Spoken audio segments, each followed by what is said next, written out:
So I hope you guys can see the screen.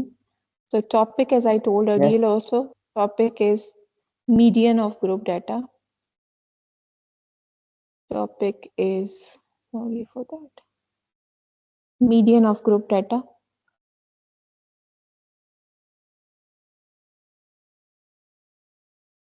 Okay.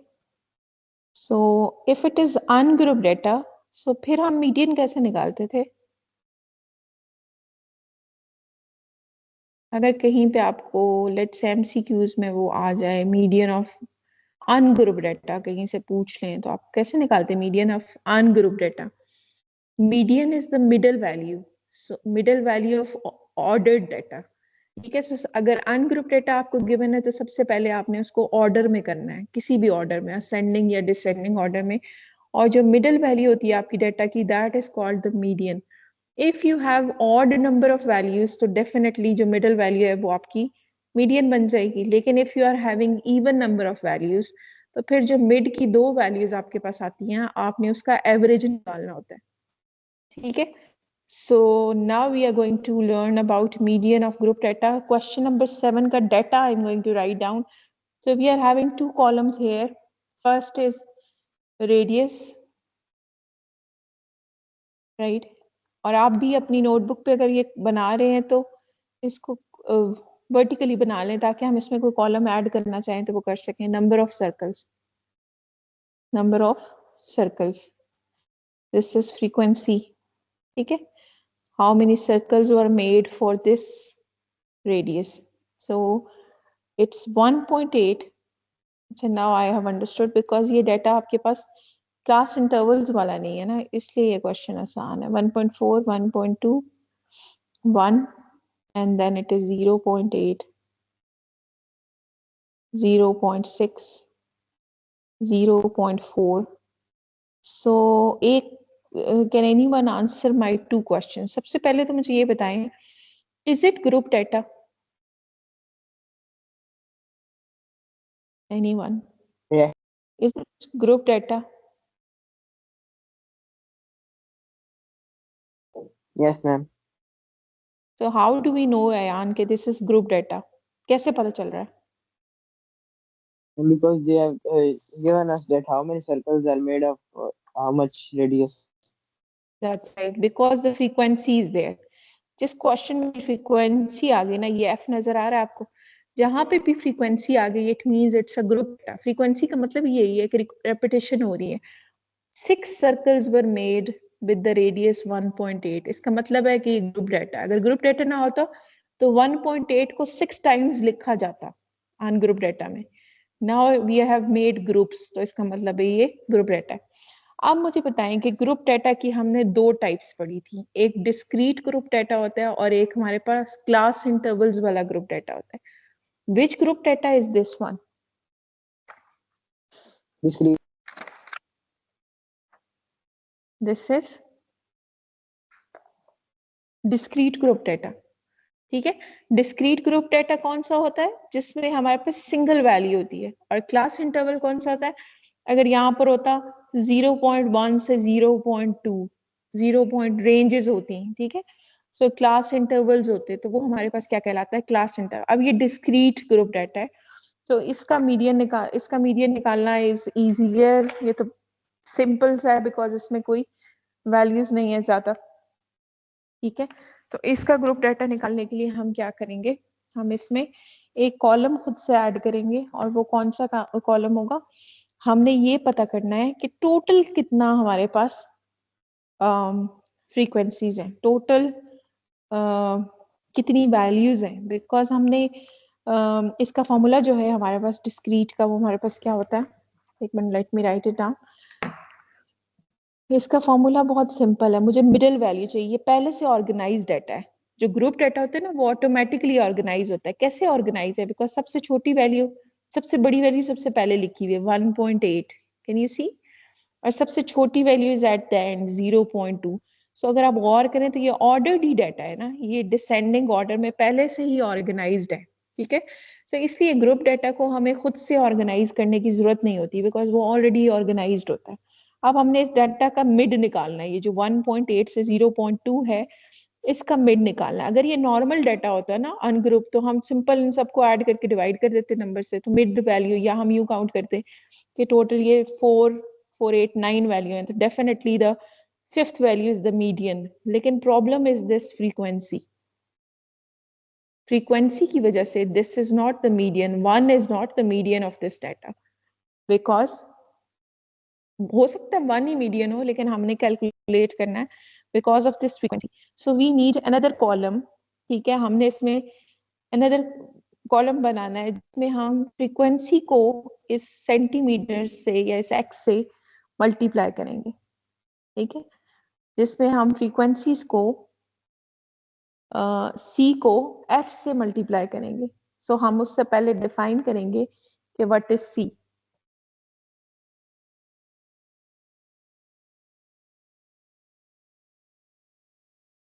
सी हमारे पास क्या, ये क्या है, बेसिकली कम्युलेटिव फ्रीक्वेंसी। हमने ये फाइंड आउट करना है कि what is the total number of how many values are there. ठीक है, सो सिंपली हम इसको ऐड भी कर सकते हैं, सिग्मा एफ भी कर सकते हैं, या हम यहाँ पर एक वर्ड होता है, आपको याद है, we have learned it in the previous exercise, this is called cumulative frequency. Cumulative frequency, that how many total circles were there. ठीक, so we need to find out cumulative frequency for this. So cumulative frequency कैसे calculate होती है? We need to add all the previous frequencies. So the first one is 6, second one में 9 plus 6 करेंगे तो it will be 15, then 15 plus 15 करेंगे तो it will be 30, 30 plus 24 करेंगे तो it would be 54, right. So ये कुछ याद आया कम्युलेटिव फ्रीक्वेंसीज जब हम लास्ट एक्सरसाइज में भी कर रहे थे। 54 plus 33 would be 87, 87 87, plus 20 would be 87 plus 20 would be 107, 107, 107 plus 13 would be 130, 120, 120, then plus 7 it would be 127, and lastly 127 plus 5 it would be 132, 122. right? So the total 132 frequencies or 132 circles were made. Okay. So now we need to find out the mid value, and the formula for discrete mid value is x bar, the median, is equal to n by 2. ये median का formula है ना, n by 2 observation. ठीक है, या n by 2 value, ठीक है, of this data. So n is 132 here. If you divide it with 2, so it is 66th observation. 66th observation या 66th circle जो है, that is the median of this data set. अब हमने ये देखना है, हम ये तो नहीं कह सकते ना कि 66th observation is the median. हमने ये बताना है कि कौन सा radius is the median. तो हमने इसमें ये देखना है कि 66th observation lies in which group. तो उसको देखने के लिए we will see cumulative frequency. Cumulative frequency में in which group the 66th observation lie.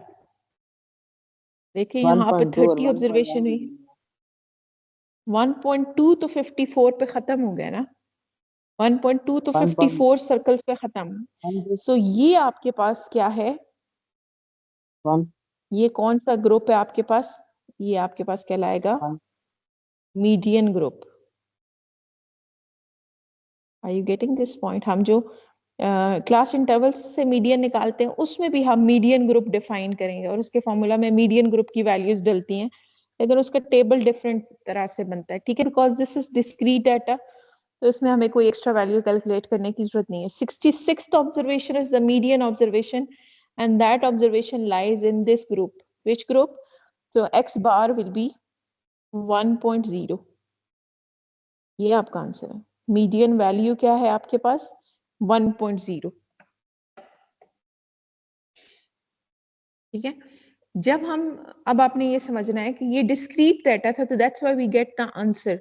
लेकिन अगर यहाँ पर 1.0 की बजाय मेरे पास डाटा होता, let's say 70 to 80 class intervals होते, तो मुझे इस स्टेप के बाद, इस सारे स्टेप के बाद मुझे ये तो पता चल गया कि ये मीडियन ग्रुप है, लेकिन इस मीडियन ग्रुप की वैल्यू क्या है वो कैलकुलेट करने के लिए फिर मुझे फॉर्मूला यूज करना पड़ता है। यहाँ पर ये चीज, ये सिचुएशन ही खत्म हो गई है। ठीक है, we don't have to calculate any further, because जब हमने मीडियन ग्रुप निकाला है तो वो मीडियन ग्रुप एग्जैक्ट एक वैल्यू है डिस्क्रीट डाटा होने की वजह से, तो इसलिए one would become the answer. Is this point clear, Ishal, Ayan, Mayer? Is this point clear? In this, why we are not applying the formula? Yes, ma'am. Yes, ma'am. ठीक है, तो Rafi is also here.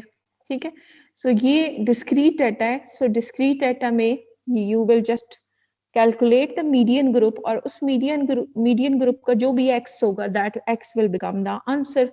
वो x ही तो median है, इसमें तो कोई ambiguity ही नहीं है.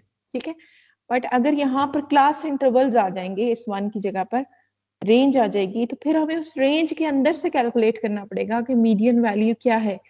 ठीक है, so in this question, that's all. This is the answer. This is the median. So now let's solve the question number 8. Question number 8 में आपके पास जो डेटा है वो क्लास इंटरवल वाला डेटा है, उसके लिए आपको डिफरेंट फॉर्मूला यूज करना पड़ेगा. So we will write down questions. Question 8. Question 8 is that at an old age house, there are people of different age groups as given below. ठीक है, so there is an old home, और उसके अंदर we are given two values. One is called class interval, right, like the age group. ठीक है, class interval, and the other is frequency, like number of people coming in that particular age group. So class interval is 40 to 50, 50 to 60, 60 to 70, 70 to 80, and 80 to 90. Okay. So frequencies are 3, 8, 11, 5, 4. So I'm asking the same two questions again. Is this group data? Yes, ma'am. It is group data. Why? Because there is frequency written. ठीक है, because there is frequency. So frequency है तो it's a group data. अब मुझे ये बताएं कि ये discrete group data है, ये class interval का group data है. Class interval. क्लास इंटरवल का ग्रुप डेटा है. सो इसका फॉर्मूला हमारे पास क्या होता है, यही बेसिकली आपके पेपर में आएगा, जो लॉन्ग क्वेश्चन में आएगा. इसका फॉर्मूला मैं पहले भी बहुत दफा लिखवाया है. इसका फॉर्मूला है L plus H by F multiplied with N by 2 minus C. Very important formula. ये फॉर्मूलाज आपको याद होना चाहिए, मीडियन का भी और मोड का भी. अच्छा, टुडे वी विल डिस्कस कि ये L, H, F, N, C क्या है. ठीक है, एन तो हमें अभी पिछले क्वेश्चन में ही पता चल गया, N is the total frequencies. ठीक है, सो अभी हमें इसमें 2 कॉलम्स और बनाने हैं, और फिर हमें जो है इसका सारा डाटा निकल आएगा. आपने याद रखना है मीडियन में, जैसे जैसे हमने मीन निकाला था कल की क्लास में, तो मीन में हमने 2 एक्स्ट्रा टेबल्स बनाए थे. एक हमने मिड पॉइंट निकाला था और एक हमने एफ एक्स निकाला था, उस मिड पॉइंट को फ्रीक्वेंसी के साथ मल्टीप्लाई किया था. ठीक है, यहाँ पर भी हमने 2 एक्स्ट्रा कॉलम्स बनाने. सो पेपर में आपके पास there are good 2 pages for this question. तो आई रिकमेंड कि उसको खिचड़ी ना बनाएं, पहले मीन को सॉल्व करें, फिर मीडियन का अलग टेबल बनाएं, और फिर आप जो है उसका मोड निकालें. ठीक है, वरना खुद ही कंफ्यूज हो जाता है बंदा. अच्छा, now I need 2 more columns. एक मुझे कॉलम चाहिए कम्युलेटिव फ्रीक्वेंसी का, because I need use here N के लिए. एक मुझे कॉलम चाहिए क्लास बाउंड्री का, एक क्लास बाउंड्री चाहिए और एक कम्युलेटिव फ्रीक्वेंसी चाहिए. अच्छा, अब can anyone recall what is class boundary? 2 he column चाहिए इसमें, क्योंकि हम मोड अलग से करेंगे, इसमें मोड तो निकालना ही नहीं है. क्लास बाउंड्री क्या होती है? क्लास बाउंड्री क्या? 0.5. बिल्कुल सही. लोअर वैल्यू से 0.5 माइनस करते हैं और प्लस में 0.5 ऐड करते हैं. ठीक है, क्यों करते हैं ऐसा? बिकॉज ये देखें, ये फर्स्ट इंटरवल 50 पे खत्म हो रहा है, अगला इंटरवल 50 से शुरू हो रहा है. What about the values in between? 50.1 किधर जाएगा? 50.2 किधर जाएगा?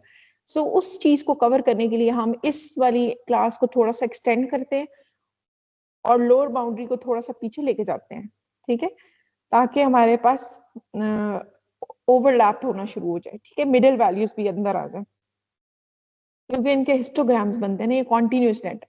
अच्छा, 40 में से 0.5 माइनस करेंगे तो ये 39.5 आएगा, और ये इसमें ऐड करेंगे तो ये 50.5 आएगा। फिर हम 50 में से माइनस करेंगे तो ये 49.5 आएगा, और ये 60.5 आएगा। देखिए, now the problem is resolved. ये 59 पॉइंट,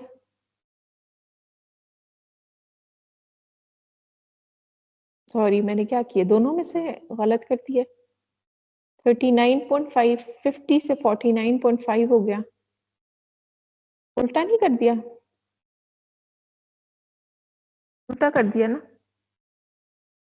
मतलब तो हो गया वो या ऊपर नहीं? वाला भी काम।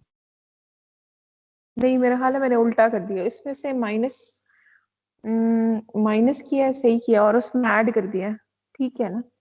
तो ये इसमें से जब माइनस किया है 0.5 से 49 पॉइंट, ये ओवरलैप क्यों नहीं कर रहा है? क्योंकि इसका डाटा ऐसा है, इसलिए 50 से 60, इसके लिए तो क्लास बाउंड्री चाहिए ही नहीं होगी, है ना? इसमें क्लास बाउंड्री हमें चाहिए ही नहीं, बिकॉज ये अगर यहाँ होता ना 40 से 49, 50 से 59, तो ये यानी कि इनका स्टार्टिंग और एंडिंग डिफरेंट होता, तो फिर हम क्लास बाउंड्रीज लेते। अभी क्लास बाउंड्री का फायदा ही नहीं है, क्योंकि ये 50.5 आ रहा है और ये 49.5 आ रहा है, ये खत्म हो रहा है और ये पीछे से शुरू हो रहा है, तो इसमें क्लास बाउंड्री हमें नहीं चाहिए होगी। इसको फिलहाल मैं छोड़ ही अगर हमें, क्योंकि हमने इसकी वैल्यू डालनी होती है, तो फिर हम इसको देख लेते हैं। इस क्वेश्चन में क्लास बाउंड्री क्यों नहीं चाहिए? बिकॉज ये 40 से 49 होता है ना, और 50 से 59, तो फिर तो हम कर देते 40 से 49.5 और ये 49.5 से 59 पॉइंट, लेकिन अभी ये ओवरलैप होने की बजाय एक दूसरे के अंदर चला गया डाटा, तो ये हमारे पास class boundary is not working. तो इसको फिलहाल स्किप कर दें, फिर हम देखते हैं अगर जरूरत हुई तो। क्लास कम्युलेटिव फ्रीक्वेंसी तो उसी तरह निकलती है, just add all the previous values. So 3 plus 8 would be 11.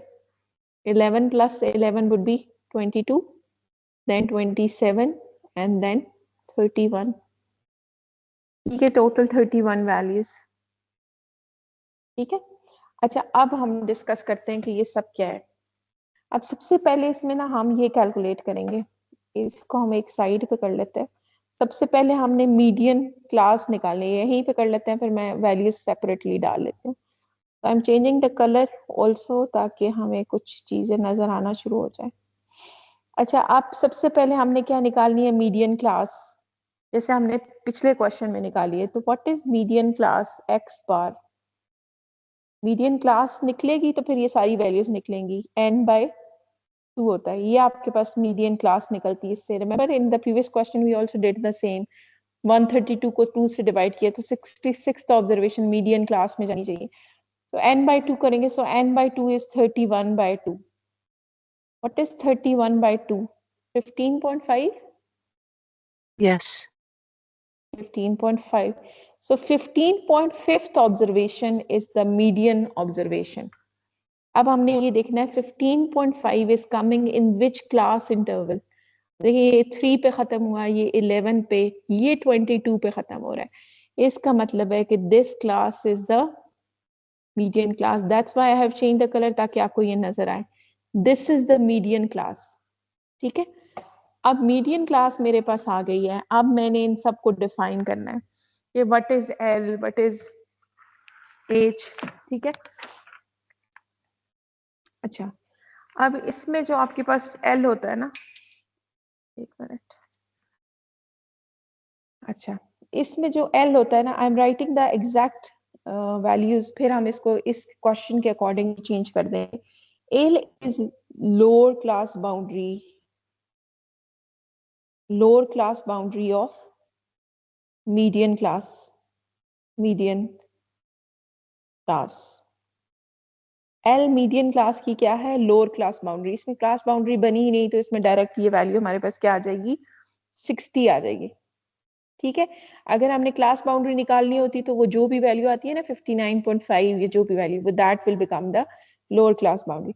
L is lower class boundary of median class. What is H?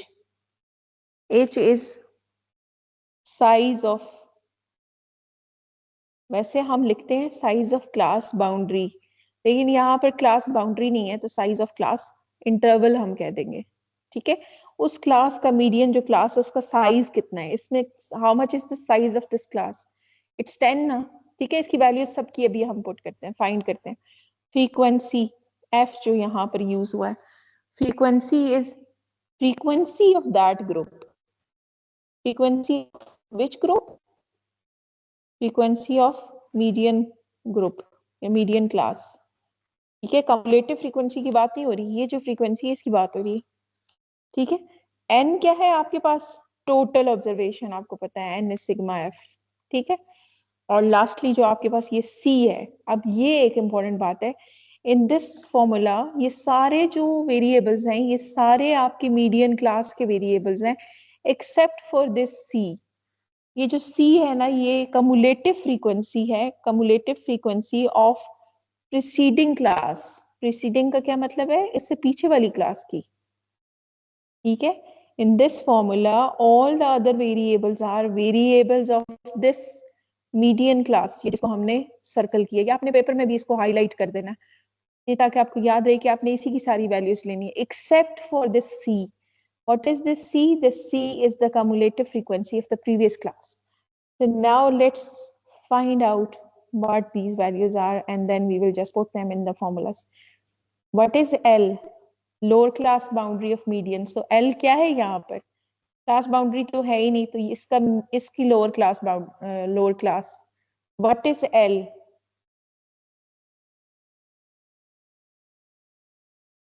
L is, what is L?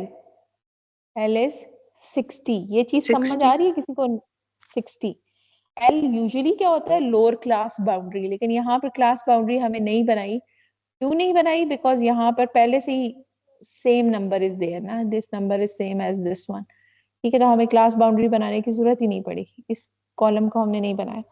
So L क्या आपके पास? 60, lower value of the class interval. ठीक है.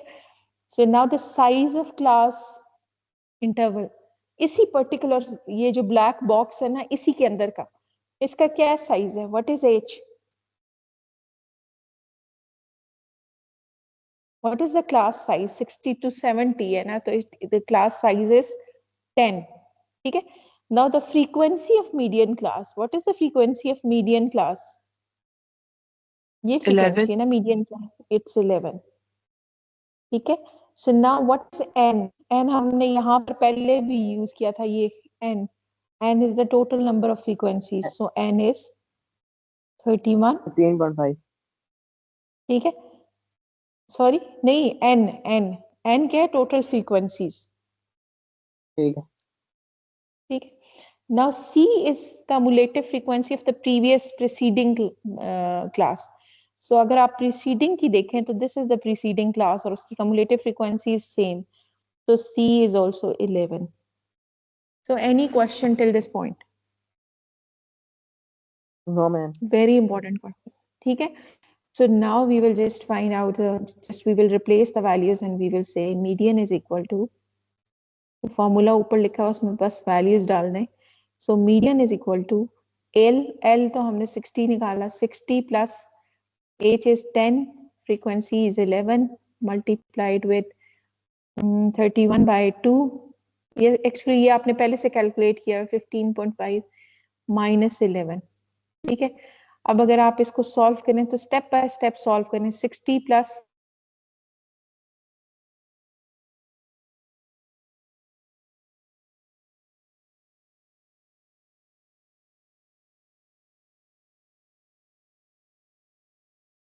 15.5 minus 11 would be 4.5, right? ऐसे ही है ना?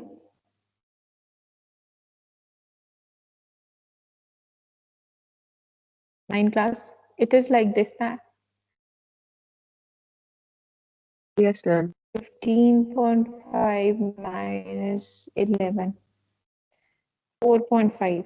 ठीक है, so now you can just multiply this. देखिए 4.5 multiplied by 10 is 45. तो ये आप बेशक डायरेक्ट कर लें कैलकुलेटर से. 45 by 11. What is the answer? What is the median?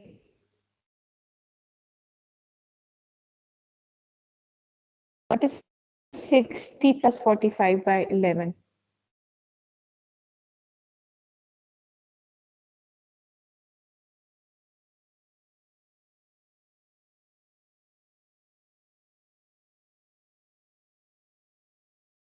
Ma'am, total answer 45 by आएगा 11. 64.09.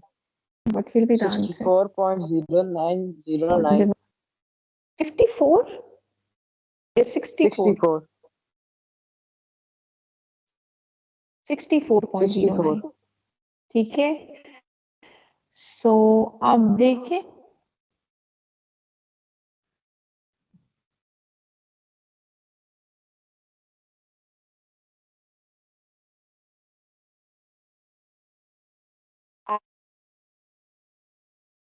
अब आपको ये चीज समझ आ रही होगी. मीडियन क्लास पहले पता चल गया था. Median is in this class. 60 से 70 वाली क्लास में मीडियन लाई कर रहा है, लेकिन मीडियन की एग्जैक्ट वैल्यू हमने अभी इस फॉर्मूला से निकाली है. तो हमें पता चल गया the exact value of median is 64.09. ठीक है, the middle. If you need to calculate median of ungrouped data, so simply arrange the data in ascending or descending order and calculate the middle value. ठीक है, if odd number of values हैं तो definitely the mid value will become the median. अगर even number of observations हैं तो the middle two values जो हैं उनका आपने क्या निकालना होता है, average निकालना होता है. ठीक है, so then comes the discrete data. अब discrete data में हमारे पास बहुत ही simple होता है, because discrete data में रेंज नहीं होती, तो हम सिंपल क्या करते हैं, हम मीडियन क्लास निकालते हैं. मीडियन क्लास कैसे निकलती है, n by 2. ठीक है, n by 2 करते हैं, n is the total frequency और डिवाइडेड बाय 2 करें तो जो आंसर आता है वो ऑब्जर्वेशन हमारी मीडियन ऑब्जर्वेशन है. जिस क्लास ग्रुप के अंदर वो मीडियन ऑब्जर्वेशन लाई करती है उसको हम क्या कहते हैं, median class. if the data is discrete data, so that the x will become the answer. ठीक है, अब यहाँ पर एक और एडिशनल स्टेप आता है जब क्लास इंटरवल्स आ जाते हैं. क्लास इंटरवल्स में सबसे पहले हम मीडियन क्लास निकालते हैं. हाउ, n by 2 करके. ठीक है, n by 2 ऑब्जर्वेशन करेंगे तो whatever would be the answer, that would be the median observation. तो सबसे पहले हम देखेंगे कि in which class group that observation lie. उसको हम क्या कह देंगे, उसको हम मीडियन क्लास कह देंगे. उसके बाद हमने देखो मीडियन क्लास यहाँ पर आ गई 60 to 70, लेकिन ये तो आंसर नहीं हो सकता ना. आंसर तो एक सिंगल वैल्यू होनी चाहिए. तो to find out that single median value हमने ये फॉर्मूला यूज किया, median is equal to L plus H by F और इन द ब्रैकेट और multiplied with n by 2 minus C. अब इसमें there are 5 variables. Out of these 5 variables only C is not the value of that median class. ठीक है, उसके अलावा जो हमारे पास सारे वेरिएबल्स हैं वो सारे क्या है, मीडियन क्लास की वैल्यूज हैं. ठीक है, उनमें क्या क्या है, L है. L is lower class boundary of median class. और हाँ, क्लास बाउंड्रीज हमें कब निकालनी होती है, जब क्लास इंटरवल्स के बीच में एक नंबर का गैप आ रहा हो. अगर वो गैप नहीं है तो फिर आपने क्लास बाउंड्री भी नहीं निकालनी. ठीक है, तो ये सारी वैल्यूज आपने कैलकुलेट करनी है, पहले से लिख लेनी है, इनको याद रखना है. ठीक है, आई डोंट थिंक सो कि आपकी बुक पे ये इनके बारे में लिखा हुआ है, मेरा नहीं ख्याल. हाँ लिखा हुआ है एक जगह पे. ठीक है, लिखा हुआ है, लेकिन like it's up to you. अगर आप उसको, हाँ लिखा हुआ है, it's the same, wording is also same except for n is written as number of items. हमने n को लिख लिया सिग्मा f. ठीक है, फ्रीक्वेंसी ऑफ मीडियन ग्रुप बाकी सही है, बिल्कुल यही है. cumulative frequency of class preceding class. ठीक है, सही है. So any question in this?